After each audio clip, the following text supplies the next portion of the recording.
Oh, yan ha. Bakit tayo binabaha? Isang rason yun. Baradong kanal. Ito mo lang, bombay mo ha. Ayan, marami pa yan. Kaya wag kayo magtatapon ng basura sa kanal. Ayan. Ayan, puro na yan mga bato-bato. Burak. Ito, maraming may mga panty pa kanina.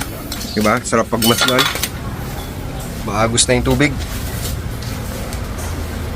Na wag magtatapon ng basura sa kanal.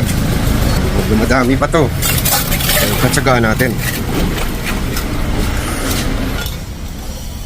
Huwag magtapon ng basura sa kanal. Babalik din kasi sa atin yan.